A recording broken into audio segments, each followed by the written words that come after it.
बिस्मिल्लाहिर्रहमानिर्रहीम। अस्सलाम वालेकुम फ्रेंड्स, मैं हूं फ़ातिमा और आज मैं आपके लिए लेकर आई हूं मुर्गी के पंजे।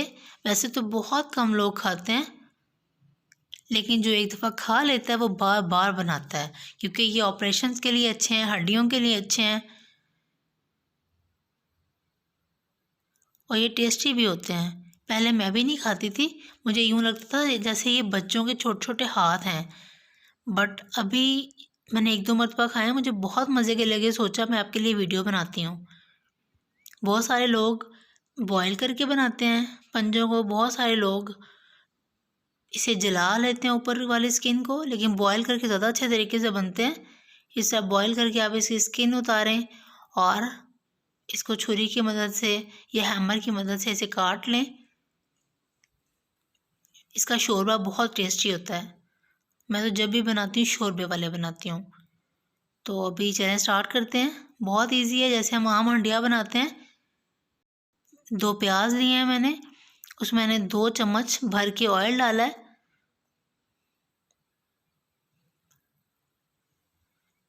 जैसे ही हमारा प्याज गोल्डन ब्राउन हो जाएगा तो हम इसमें तमाम मसाला जात ऐड करेंगे। टमाटर, हरी मिर्ची, अदरक लहसुन का पेस्ट ऐड करते हैं।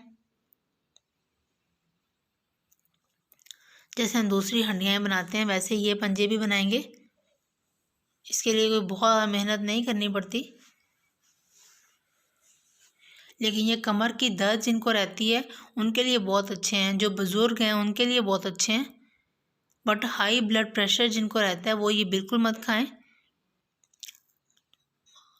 मसाला जात आप अपनी मर्ज़ी से ऐड कर सकते हैं। नमक, मिर्च, हल्दी, गरम मसाला पाउडर।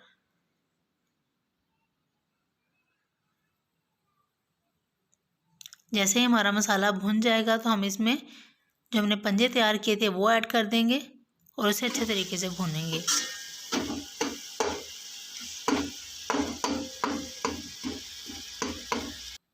मसाला हमारा भुन चुका है, अब हम इसमें पंजे डाल के दोबारा से इसकी भुनाई करेंगे।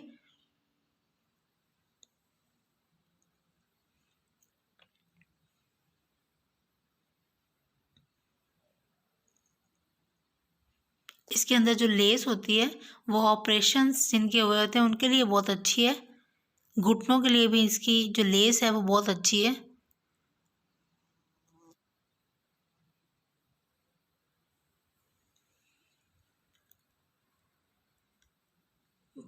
पंजों की भुनाई अच्छे तरीके से हो चुकी है। अब हम अपनी मर्ज़ी के मुताबिक पानी डाल देंगे। मैं इसमें 1 लीटर पानी ऐड कर रही हूँ। जब 2 गिलास रह जाएगा तो हम इसे बंद कर देंगे। तो फ्रेंड्स, कैसी लगी आपको मेरी वीडियो? उम्मीद है पसंद आई होगी। अगर पसंद आई है तो लाइक करें, कमेंट्स करें। फिर मिलते हैं एक और नई रेसिपी के साथ। तब तक के लिए अल्लाह हाफिज़।